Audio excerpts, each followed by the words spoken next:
Bryant. I go by Randy B. What is my mission? I'm just really wanting the black folks to come together. And right now, the way I'm focusing on that is trying to engage us in conversations. I believe that because of telephones and all the television stations we have and just the distractions, we've gotten away from having those good old conversations where we learn from each other. You know, when I was a kid, my grandparents, my aunts, uncles, cousins, neighbors, co-workers would come over and we'd just sit around the table and talk, and you'd learn so much, right? Sometimes they'd watch 60 Minutes and then we'd argue about something, or not. We didn't even need that, but it was so good to hear different people's perspectives. Y'all know that I started this because I felt like people talked all the time. And so, I don't know about you, but when I was growing up, every freaking holiday, heck, on Sundays, 60 Minutes, we'd all watch it as a family, because, you know, we didn't have all the channels, and we would then discuss the shows afterwards, right? Because we only had 4 channels. And, you know, I learned so much from those discussions. And then during holidays, it would get bigger, and you'd have everybody. And because it was your family, you'd have the ones who may have been away for a while at the gym. You had the ones. They out now. You had the ones, right, that were highfalutin and doing the thing. But you have this mixture. Your family is very diverse within the family. And I just feel like I learned so much. And I got different perspectives, like, from that. And while sometimes it was kind of crazy because it almost bring out a fight sometimes, I really just think it shaped me, which is why I did these choosing cards. But did y'all have similar experiences, or was that just me? Well, being from New Orleans, you know, we celebrate around food. And Sunday, we would, every Sunday, my mother, my godmother, which is my cousins, and we would go to one house, same house usually, my Terry Barney's house.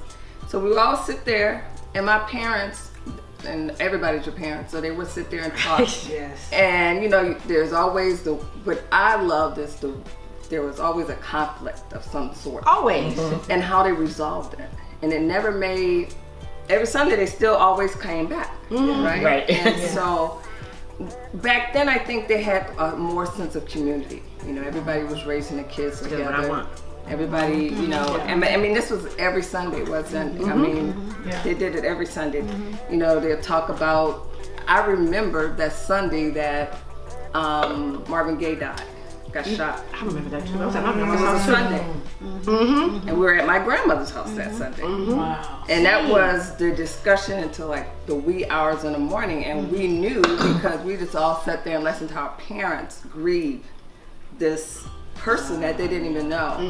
And so the following Sunday, it was like, that's all we heard.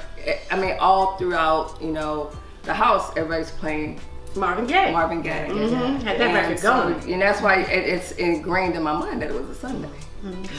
And you think about, though, even how we know our parents' music and our grandparents' music. And that's what I mean. Yeah, we know our grandparents and our parents' music, right? Because we were together, like we would share stuff, and I think that's important. I don't think that we get together and like cross-generationally anymore. And see the stuff. And I want to go back to that and hear their opinions. Yeah, and I had a similar experience, and it was just that my parents were very much in the movement, the civil rights movement, so they would have these, you know, meetings in the house. And we were talking about, you know, you're sneaking down on the stairs and listening. And I was the kid that was listening and taking it in, and then I'm in kindergarten and I'm like, Black Power. And they call my mother and they're like, you need to come get your daughter at this predominantly white kindergarten, because I'm, you know, throwing around the Black Power signs. But it was what I was hearing and what I was seeing, but they were organizing and they were, you know, doing so much then. And I, you know, that really was ingrained on me. Impacted you. But having fun. But they were having fun. Oh, they having fun. They were making serious. I'm sure like many people can remember being like feeling proud to get moved up from the children's table to the adult table. And part of that was because you could hold a conversation, you could have an opinion and then support your opinion. And so that's what I want to happen. So I created these cards specifically for Black people to get us back to talking again. You know, I think it helps us to learn from one another, to remember that we're not monolithic, that we all have different opinions and backgrounds, to come up with some solutions, and to bond, like just really bond. So that's my real focus right now. Right. We be trying to And it's so integrate. funny. Let me bring my friend who I went to school But with. was No, this is for me. And it's almost as if we're ashamed to say, I have my own black space. I'll see you later. And we have to be able to say that. I have my space for my people with my time. But it's scary because we've always been made to feel guilty, Exactly. like we're radical just for being black. That came from the Right? master. So everybody else can be like, yeah, I'm doing my not thing with my people, I'm playing my mahjong or whatever it is, and that's cool. But when we say I'm doing it's like, it's a revolution. Radical, yeah. Yeah. But it's like you said, we have to be comfortable saying Exactly. that this is our space and you're not welcome. Exactly. And you're not welcome. And see, and that's what we don't want to say. I worked for a corporation that had a network, and it was the African. It went with the Black network to the African American network. So they wanted us to bring, the others, so they could see how you're doing it. I said they're not welcome. And So Terry, can I ask you this? What? Because this is what I've noticed in doing my DEI work. People want to come to ours. You can have the LGBTQIA network, and straight people are not breaking their necks to get in there. But the black networks, for some reason, I think people just want to know what we do. I think it comes from back when we were marching, and they saw that we got things done. And so this is what I feel, and this is my humble opinion. Women's network, all that stuff, Hispanic network, all got their space from the black. Oh, network. yeah. Because the blacks And- were the first organization. And IBM started We it. live for Right. America, period. And at that time, That's fact.